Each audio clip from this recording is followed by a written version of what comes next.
नाना मला दोडीला सोडून परत खांब्याला निघून गेले आणि माझी शाळा सुरू झाली. बऱ्याचदा आठवण येऊनही मी तिकडे दुर्लक्ष करून शाळेत रममाण होण्याचा प्रयत्न करायचो. माझ्यापुढे 4 वर्ष असलेल्या दत्तू लक्ष्मण शेळकेचा नुकताच गव्हर्नमेंट कोट्यातनं MBBSला नंबर लागला होता.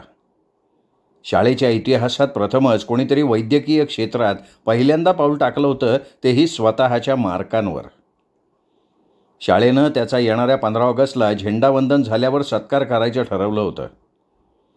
त्या दिवशी माईकवरनं दत्तू लक्ष्मण शेळके यानं पुढे येऊन आपल्या सत्काराचा स्वीकार करावा असं सहाणे सरांचे बोल कानावर पडताच माझ्याही अंगावर शहारे येऊन क्षणभर असंच वाटलं, भविष्यात मलासुद्धा अशी जागा मिळाली तर. त्यानं सत्कार स्वीकारून परत त्याच्या जागेवर येईपर्यंत बराच वेळ आम्ही पटांगणात बसलेली सगळी मुलं आणि गावकरी दत्तूच्या यशाबद्दल टाळ्यांचा कडकडाट करत होतो. दत्तूनं आमच्या शाळेचं नाव तालुक्यातच नाही तर जिल्ह्यात झळकवलं होतं. प्रत्येकाला अभिमान वाटावी अशी गोष्ट त्यांनी घडवली होती. दत्तूच्या या सत्कारानं माझ्या काळजात अगदी पक्कं घर केलं. त्याचा लहान भाऊ नामदेव माझ्याच वर्गात होता. त्यांची परिस्थितीसुद्धा गरिबीचीच होती. वडील साधं धोतर आणि फेटा घालून गावात येता जाता मी कायम बघायचो. शाळेतली बरीच मुलं कोणी मास्तर तर कोणी पोलीस झालेलं मला कळायचं. बऱ्याच जणांनी रेल्वेमध्ये हमाली पत्करली होती. पांढरीतल्या माळावरच्या बंडू पाटलाचा नामदेव आमच्या मामाच्या मळ्याजवळच असायचा. त्याचंसुद्धा इंजिनिअरिंग सुरू होतं. पोलीस आणि मास्तरकीपेक्षा वेगळं काहीतरी करायचं मी त्याचवेळी डोक्यात घेतलं. सगळ्यांनी तेच तेच करून फायदा काय? मेडिकल आणि इंजिनिअरिंगसारखं काहीतरी करावं, पण त्यासाठी 12वी सायन्स लागतं, तेव्हाच पुढे ॲडमिशन मिळतं. म्हणून मी आत्तापासून पाया पक्कं करायचं ठरवलं. त्या दिशेनं पाऊल टाकत अभ्यासाला लागलो. 7वीपर्यंत शास्त्र विषय एकच होता, पण आता त्याचे जीवशास्त्र, रसायनशास्त्र आणि भौतिकशास्त्र असे 3 वेगवेगळे भाग पडले होते. गणिताचे बीजगणित आणि भूमिती असे 2, तर समाजशास्त्राचे इतिहास, भूगोल आणि नागरिकशास्त्र अशी विभागणी झालेली होती. एकाच वहीची समान पानं मोजून नंतर अर्ध पान मुडपलं की तिथून पुढे दुसरा विषय सुरू. अशा विषयवार वह्या करून माझा अभ्यास सुरू झाला. यावर्षी वर्गशिक्षक डोंगरे सर असल्यानं त्यांच्या पहिल्या तासालाच बीजगणितानं सुरुवात झाली. 12वीनंतर सायन्सला मॅथ्स असतं म्हणून मी खूप लक्ष देऊन असायचो. हळूहळू माझी प्रत्येक विषयात रुची वाढत गेली. त्याप्रमाणे मी त्यात खोल शिरून माझं मन रमवायचो. हस्ताक्षरामुळे भाषा विषयातसुद्धा माझी घोडदौड चांगली सुरू होती. मराठीचा एखादा धडा वाचायला घेतला म्हणजे त्यातला प्रत्येक शब्द सहाणे सर फोडून सांगायचे. त्यामुळे संदर्भासहित स्पष्टीकरण आणि दीर्घोत्तरं लिहिण्याचा मी खूप आनंद घ्यायला लागलो. मळ्यातून शाळेत जाताना एकदा माझ्या एम्पलावर टांग मारली म्हणजे मी शाळेसमोरच्या लिंबाला सायकल लावेपर्यंत 4-5 कविता सलग गुणगुणत जायचो. शाळेची घंटा 5 वाजता वाजली की दोन्ही चाकांची हवा एकदा तपासून घराकडे निघालो की दिवसभरात जे काही शिकवलं असेल ते रिकॉल करून माझा मेंदू ते ताबडतोब माझ्या स्कॅनरमध्ये पक्कं करायचा. घरी आल्यावर एम्पला तिच्या जागेवर लावली की शिक्याला अडकवलेला टोपला हातात घेईपर्यंत त्या दिवसाचा माझा अभ्यास पूर्ण झालेला असायचा. शाळेत सुट्टीत आडव्या तिडव्या उड्या मारून दुपारचं जेवण कधीच पचून जायचं. संध्याकाळी घरी येऊपर्यंत आपोआप माझा हात शिक्याला अडकवलेल्या टोपल्याकडे जायचा. ते वरून खाली घेताना वरचेवर उचलून पाहिल्यावर त्याच्यात अर्धीची खांड ऐका नाही ते लगेच काढायचं. असली तर खाल्ली, नसली तर संध्याकाळच्या पहिल्या भाकरीवर माझं नाव पक्कं लिहिलेलं असायचं. मागच्या जानेवारीतच हिरा मावशीचं लग्न झाल्यामुळे मी शाळेत जाणारा एकटा होतो. मी तिच्याबरोबर शाळेत जाताना बऱ्याचदा आमच्या कळी व्हायच्या, पण आता मला तिची बऱ्याचदा आठवण यायची. शेवटी एकुलती एक मावशी होती ती माझी. माझ्यापेक्षा तिचा हक्क जास्त होता, कारण तिच्या बापाचं घर होतं ते.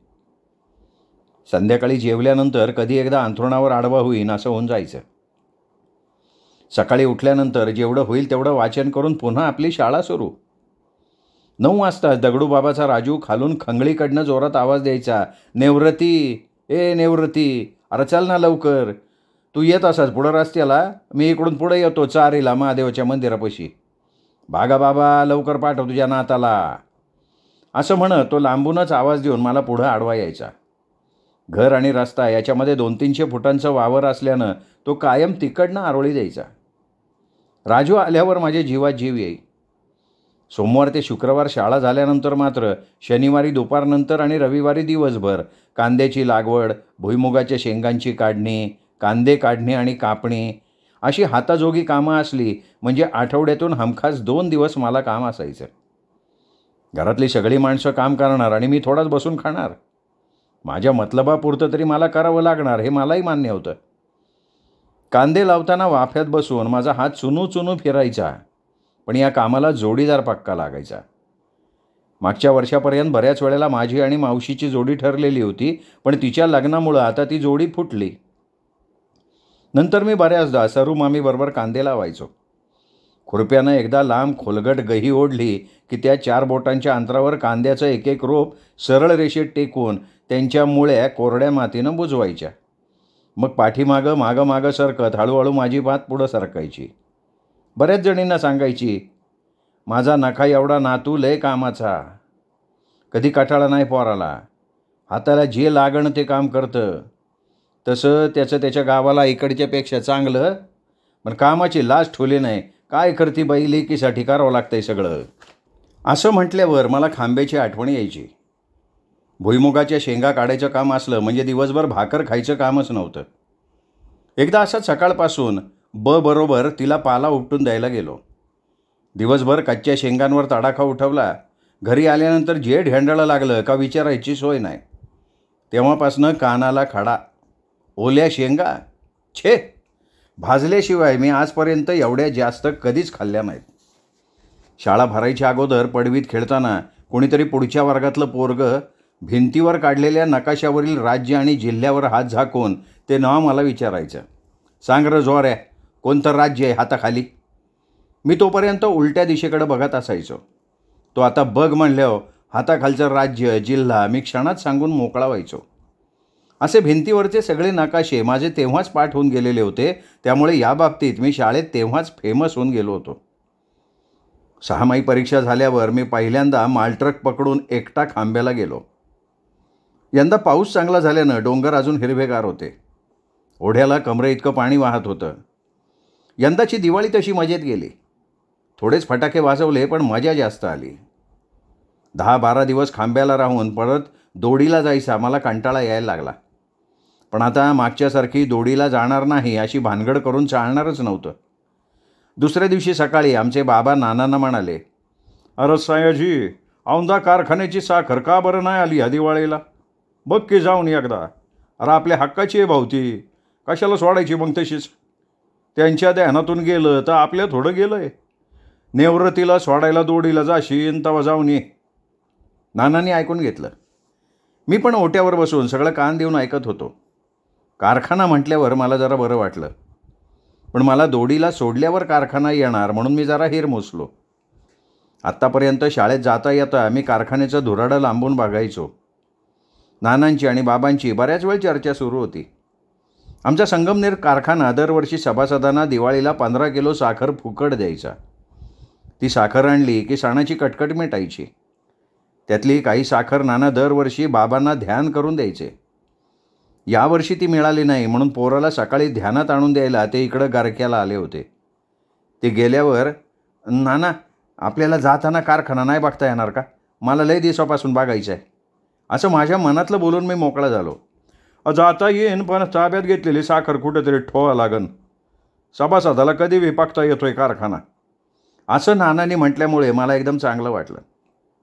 अक्का पण स्वयंपाक करता करता दुजोरा देत, जाऊन द्या की पोराला, जाऊन द्या म्हणतो इथं. तुम्हाला कुठं तेवढ्याच कामाला जायचे? आपलं साखरेचं बी काम होईन आणि पोराला बी बरं वाटेन कारखाना बघून. त्या दिवशी दिवसभर माझ्या डोक्यात तोच चक्कर राहिला. झोपतानासुद्धा परत कारखान्याची चर्चा निघाली. या वर्षाची पहिली मुळी दसऱ्यालाच गाव्हाणीत पडली होती.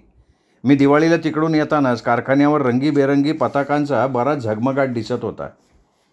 संगमनेरच्या राजहंस सहकारी दूध संघाच्या नवीन इमारतीचं उद्घाटन करायला मुख्यमंत्री सुधाकरराव नाईक नाशिकहून दोडी मार्गेच मोटारीनं पुढं संगमनेरला आले होते. त्या दिवशी सकाळी 8 पासून शाळेच्या सगळ्या पोरांना रस्त्याच्या कडेला लेझीम घेऊन उभं केलं होतं.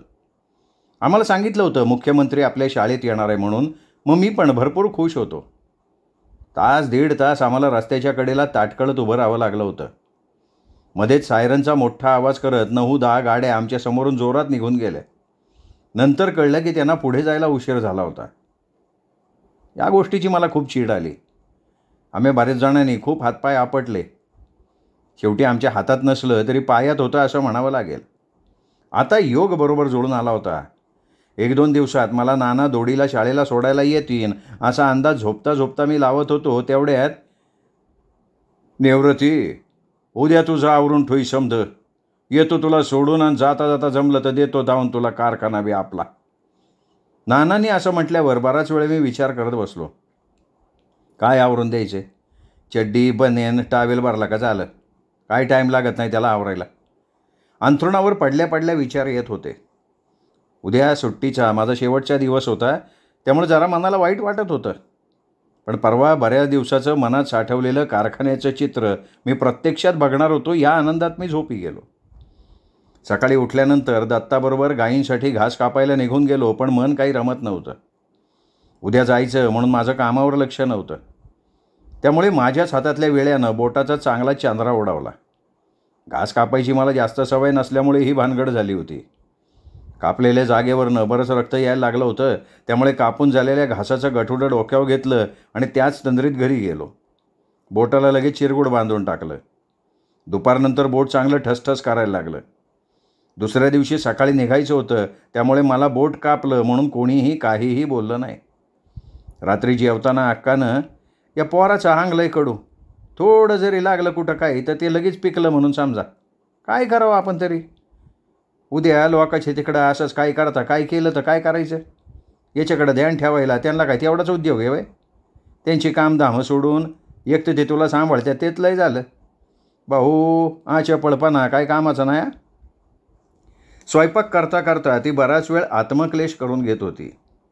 मी काहीतरी बोध घ्यावा हा तिचा उद्देश होता. त्यामुळे, "अक्का, किती काळजी करशील माही? आता मला सगळं कळायला लागलं आहे. मी कधी येड्यावानी केलं का तिकडं दोडीला? सकाळी काय मला हौस आली होती काय येडा लागायची? कामाच्या गडबडीत कसं काय झालं मला कळलंच नाही." मी तिला काळजी करू नको या उद्देशानं सांगून टाकलं. "अरे पण ध्यान दे बाबा चांगलं. ए पोरो, दत्ता, भामा जेवून घ्या की. तुझ्या बापाला बी बोलव की जेवाया." संध्याकाळी सगळ्यांनी पंगत धरून एकत्र जेवण केलं. कितीही म्हटलं तरी मला अक्काजवळून शाळेत जाताना आदल्या रात्री अजिबात करमायचं नाही. पण आता मी समजता झाल्यामुळे असाच रेटून न्यायचो. सकाळी एस टी पकडायला अंधारात पायी पायी जायला लागणार होतं म्हणून लवकर झोपी गेलो. दुसऱ्या दिवशी ठरल्याप्रमाणे नानांबरोबर मी जसं घर सोडलं तसं मला फक्त कारखाना कसा असन असं वाटायचं. संगमनेरच्या बसस्टँडवर उतरल्यानंतर बाहेर आलो. नंबरला उभ्या असलेल्या जीपमधनं आम्ही कारखान्याच्या कमानीजवळ उतरलो. जाता येतो ती कमान लांबूनच बघत होतो, पण आज उतरून तिच्यामधून आत घुसलो होतो. "नेवृत्ती, पहिल्यांदा महादेवाचं दर्शन घेऊ चाल बरं, मग पुढं जाऊ." जाता जाता त्यांनी मला कारखान्याचा पेट्रोल पंप आणि लांबूनच राजहंस दूध संघ इंजिनिअरिंग कॉलेज दाखवलं. महादेवाचं दर्शन घेतलं.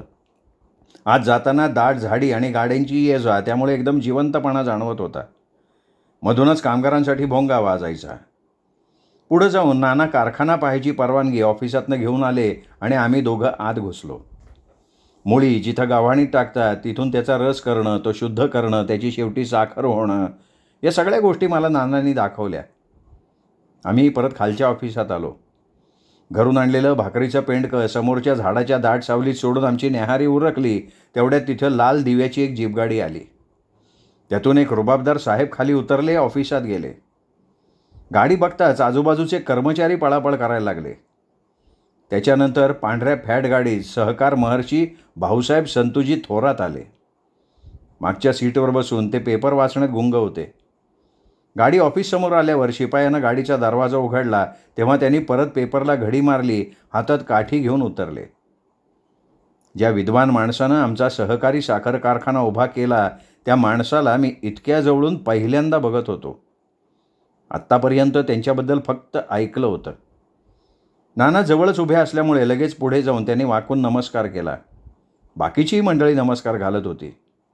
परिसरात त्यांचा दराराच तसा होता. ते दररोज सकाळी 9-9:30च्या सुमाराला कारखान्यावर एक चक्कर मारून जाणार म्हणजे जाणार. सहकार महर्षी मुख्य ऑफिसात जाऊन बसले. आजूबाजूची गर्दी खूप वाढली होती. ही घटना माझ्यासाठी खूप मोठी आणि मनाचा ठाव घेणारी होती. काल बोटाला झालेली जखम आता मी विसरून गेलो होतो. नाना आणि मी त्या ऑफिसच्या बाजूला दुसरीकडं समोर येऊन बाजूच्या दरवाज्यातनं डोकावलो. ते ऑफिस होतं कारखान्याच्या MD साहेबांचं. बऱ्याच वेळानं कळलं, लाल दिव्याच्या गाडीत आलेले तहसीलदार होते आणि ते MD साहेबांचे मित्र होते. तहसीलदार साहेबांचं शिक्षण BSc ॲग्री झालेलं होतं हे मला तिथल्या चर्चेतून समजलं.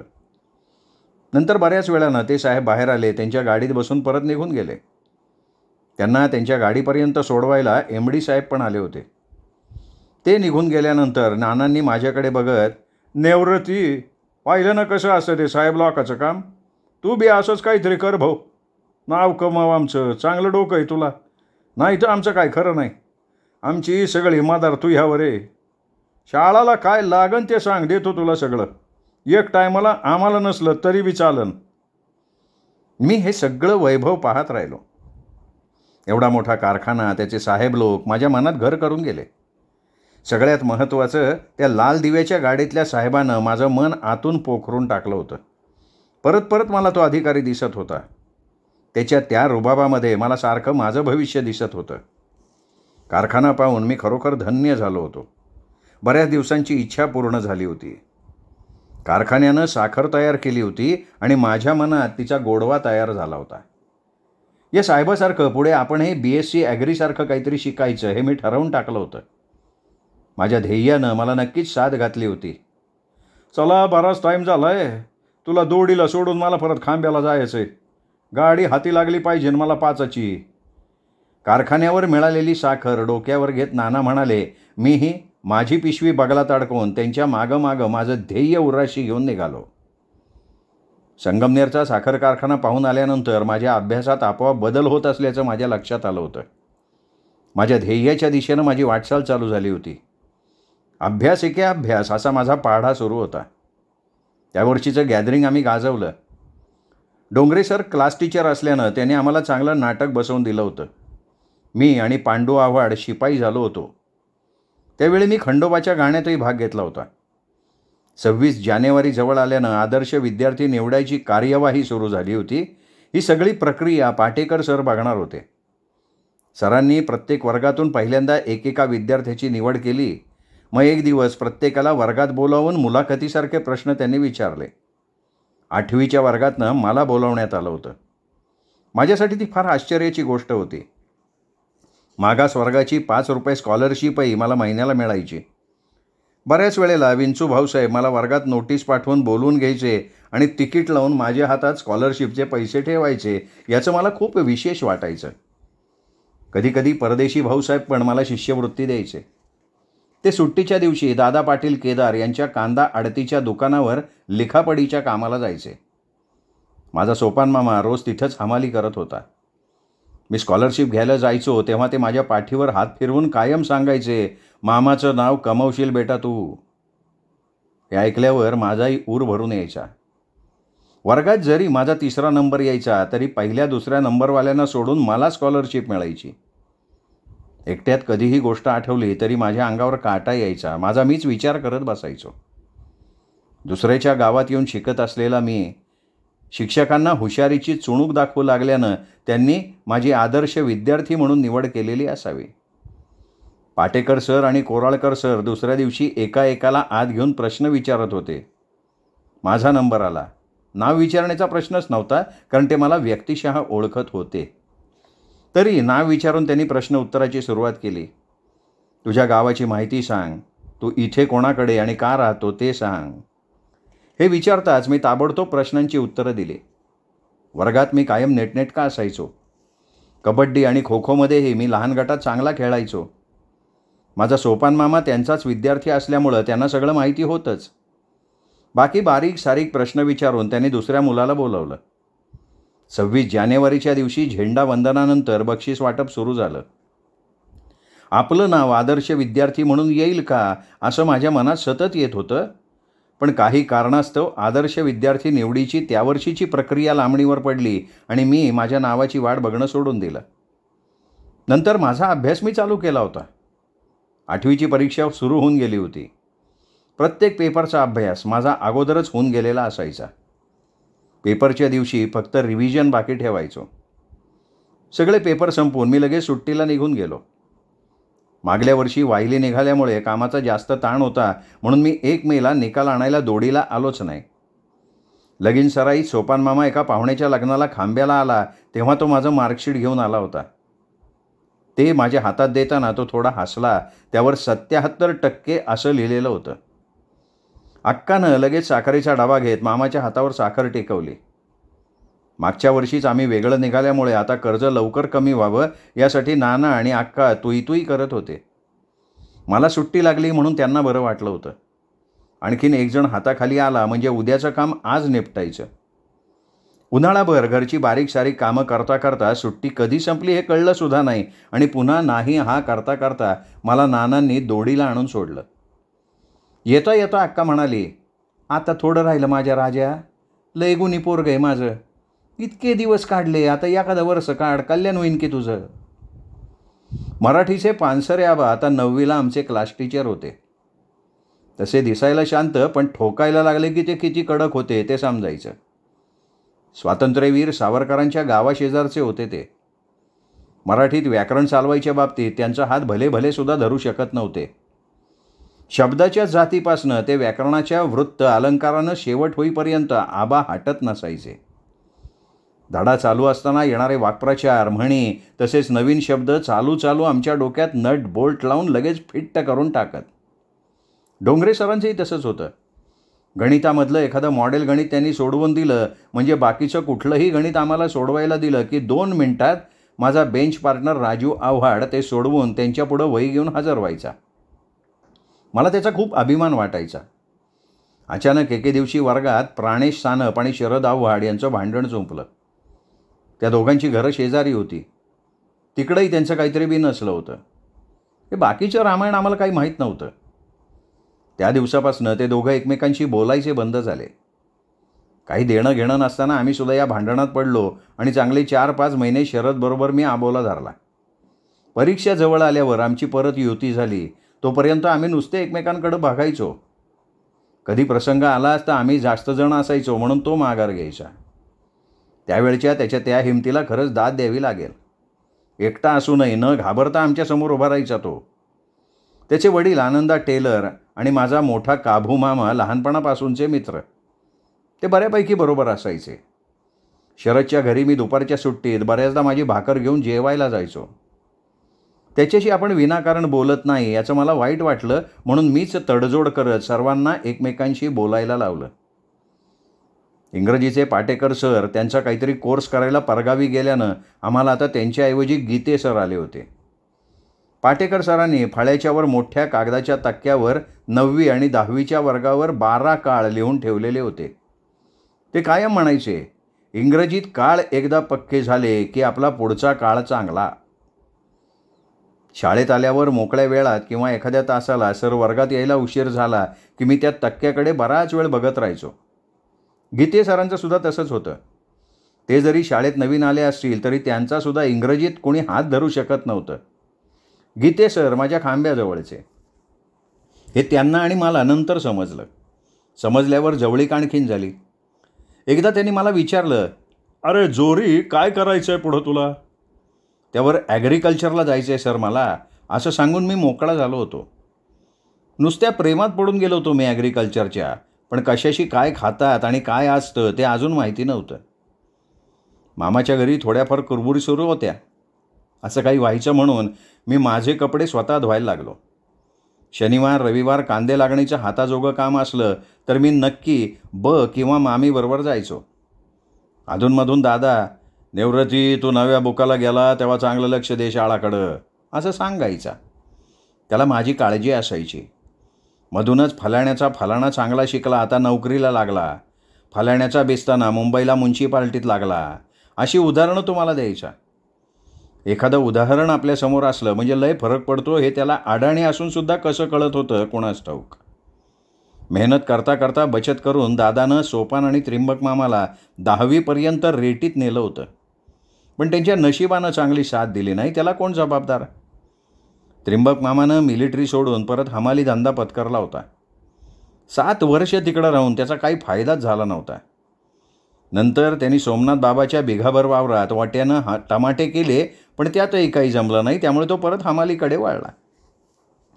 6माही परीक्षेच्या अगोदर भूगोलाच्या बंजारी सरांनी आम्हाला पृथ्वीची निर्मिती, नद्या, डोंगर, पर्वत याची माहिती मिळावी म्हणून बाजूच्या म्हशा डोंगरावर नेलं होतं. लहानपणी माझा ज्ञानूमामा वारला तेव्हा याच डोंगरावर माझी अक्का सरपण गोळा करायला आली होती. हे आठवल्यावर मला तिथे अजिबात करमलं नाही. 10-15 दिवसापासून हिरा मावशी पहिल्या बाळणपणासाठी दोडीला आली होती. त्यामुळं घरचंच काम बघत होती. रोजा राजीनं जाऊन अचानक इकडं पोट दुखायला लागलं तर मग काय करायचं? धावपळ नको म्हणून ती मावशीजवळ थांबायची. 2-3 दिवसांनी तिचं पोट दुखायला लागलं. लगेच संगमनेरच्या कोटकर डॉक्टरच्या दवाखान्यात तिला हलवलं. ती सुखरूप मोकळी झाली. माझी पहिलीच मावस बहीण झाली. सारिका नाव ठेवलं तिचं. मुलगी झाल्यामुळं सगळ्यांनी थोडीशी नाराजी दाखवली, पण त्याला पर्याय नव्हता. संजू काका पोरगी बघून नायगावला परत निघून गेले. माझी वार्षिक परीक्षा लगेच सुरू झाली. प्रत्येक पेपर चांगला देऊन मार्क जास्त कसे पडतील याच्यावर माझा भर होता. खांब्याला नाना आणि अक्का माझी वाट बघत होते. घरी येतात संध्याकाळी काम आटोपल्यावर नानांनी पेटीतनं त्यांच्या कोकणातल्या हिशोबाची डायरी काढून माझ्या हातात दिली. दत्ता आणि भामा अक्कीसुद्धा शेजारीच ऐकत बसले होते. निवृत्ती, बरं झालं आला तू. लय दिवसाची मी तुझ्याकडून लिहून घेऊन असं चाललंय. आता तू आलाच तर बरं घे लिहून मी सांगतो तसं. त्यांनी मला 2-2 पानं एका गावाला अशी जवळपास 25-30 गावांची नावं मागं दिवाळीत त्या डायरीत लिहून घेतलेली होती.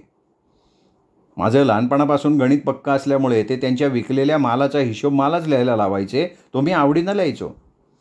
ठाण्यातील वाडा, जव्हार, मोखाडा, विक्रमगड तालुक्यातल्या बऱ्याचशा गावांची नावं त्यांना तोंडपाठ होती. ते तिथं चप्पा हिंडले होते. दरवर्षी माझ्या हाताखालून ही नावं गेल्यामुळे मलासुद्धा ती आपलीशी झाली होती. इथं बसूनसुद्धा आम्हाला बऱ्याचदा ते तिकडच्या सगळ्या गोष्टी सांगायचे. यावर्षी मोठ्या बाबाच्या जत्रेला त्यांनी त्यांच्या कोकणातल्या मित्रांना कुटुंबासकट आमच्याकडे बोलवलं होतं. तिकडे गेल्यावरही मंडळी नानांना अगदी घरच्यासारखी वागणूक द्यायची. त्यामुळे एकदम घरगुती संबंध तयार झालेले होते. इकडं आल्यावर त्यांना बऱ्या गोष्टीचं नवल वाटायचं.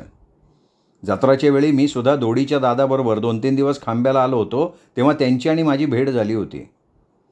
तमाशा, सकाळच्या हाजऱ्या, दुसऱ्या दिवशी कुस्त्या, लांबून लांबून येणारे पहिलवान, हलगीच्या तालावरच्या कुस्त्या, असं सगळं बारीक सारीक नानांनी त्यांना दाखवलं होतं.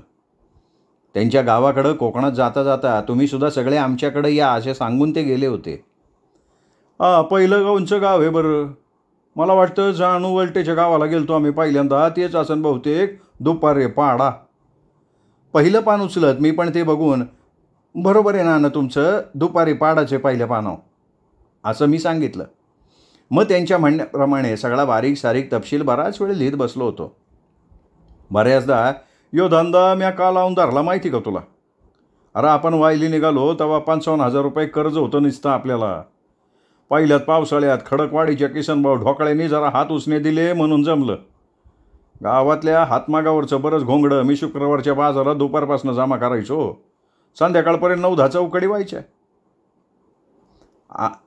आबा लांब हाताच्या मदतीनं संध्याकाळी ते एकत्र गाठी करून तसंच बाजार गाडीनं ट्रकमध्ये घालून शनिवारच्या घोटीच्या बाजारात घेऊन बसायचं आणि ते एकल्यावर संध्याकाळी परत माल ट्रक पकडून राज्याला संगमनेरला पोचायचं. नाही तर मग नाशिकवरनं दोडीला तुझ्याकडं उतरायचं. या टायमाला सुद्धा होळीच्या तिळशाच्या बाजारावरनं येताना आम्ही तिथंच उतरलो ना. लय साथ दिली आपल्याला या धंद्यानं आता पोत. सगळा त्यांचा व्यापार त्यांनी आमच्यासमोर मांडून ठेवलेला होता. घरी जर कोणी कांबळं घ्यायला आलं तर त्यांनी घरच्यांना सगळ्या गोष्टी शिकवून ठेवलेल्या होत्या. आमच्या नानांकडनं एखाद्यानं कांबळा घेतला तर दुसरा घ्यायला तो परत आमच्याकडेच यायचा. एकदा आलेलं गिऱ्हाईक त्यांनी तुटू दिलं नव्हतं. असं करत करत त्यांनी या धंद्याची घडी एकदम मस्त बसवलेली होती. मी आता सकाळ संध्याकाळ म्हैसगाव आणि कोळीवाडीला सायकलवर घरचा भाजीपाला विकायला जायला लागलो. तोपर्यंत मंगळवारचा म्हैसगावचा बाजार भरत नव्हता.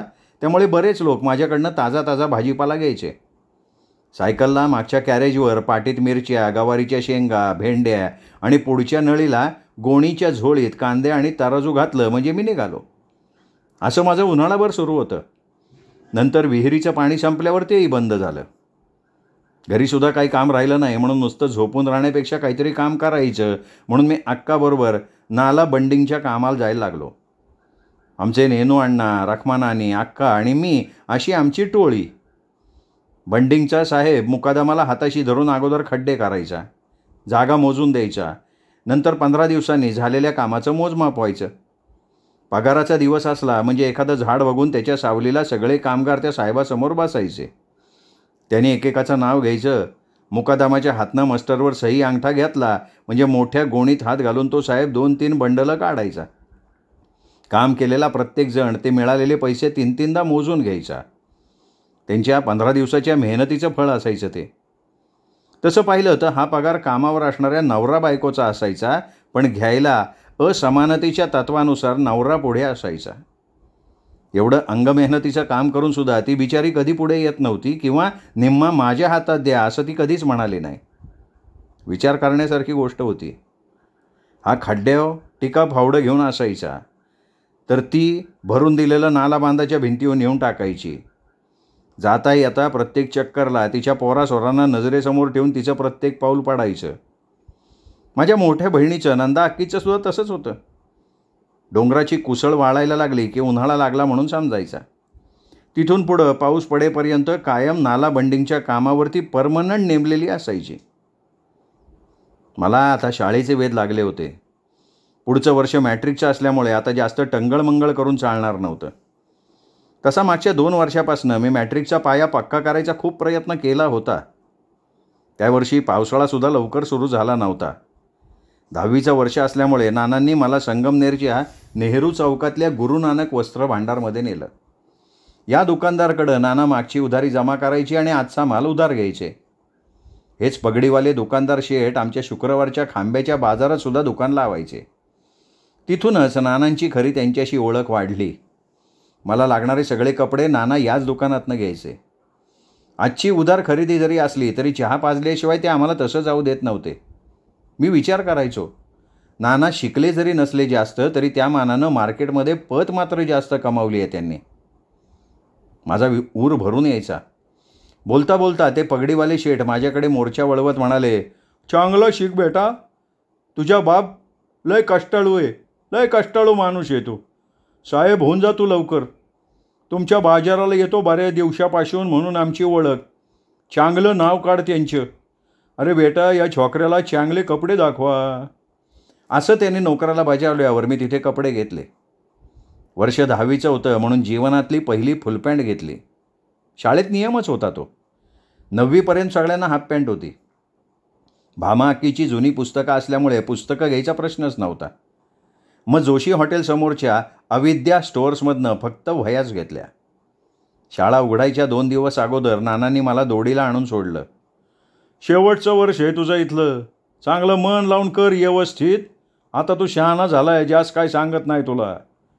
असं सांगून दुसऱ्या दिवशी सकाळी ते खांब्याला निघून गेले. 2 दिवसांनी शाळा सुरू होणार होती म्हणून मी दुसऱ्या दिवशी सगळ्या वह्यांवर नावं टाकून पुस्तकांना पेपरच्या रद्दीचं कव्हर बसवून घेतलं. दरवर्षी पोळ्याच्या आदल्या दिवशी पूर्वतयारी म्हणून माझा दादा आपल्या बैलांची खांदेमळणी करायचा. भविष्यात आमच्या खांद्यावर कितीही बोजा टाकला तरी ते खांदे डगमगणार नाहीत अशा मॅट्रिकसाठी आमच्या शिक्षकांनी आमची खांदेमळणी करून घेतलेली होती. आता माझ्यापुढे एकच लक्ष होतं आणि ते म्हणजे मॅट्रिक. श्रोते हो, निवृत्ती जोरीलिखित तडजोड ह्या कादंबरीचा हा भाग इथेच संपला. पुढचा भाग उद्या. पण श्रोते हो, एक विनंती करतो की तुम्ही जर अजूनपर्यंत चॅनल सबस्क्राईब केलं नसेल तर साहित्य पंढरी हे चॅनल सबस्क्राईब करा. आत्ता वरती जो साहित्य पंढरीचा लोगो तुम्हाला दिसतोय त्या लोगोला क्लिक केलं की चॅनल सबस्क्राईब करता येईल, हे लक्षात घ्या. त्यामुळे लोगो क्लिक करा आणि चॅनल सबस्क्राईब करा एवढीच विनंती करतो आणि थांबतो. पुन्हा भेटूयात पुढच्या भागासह उद्या. तोपर्यंत नमस्कार.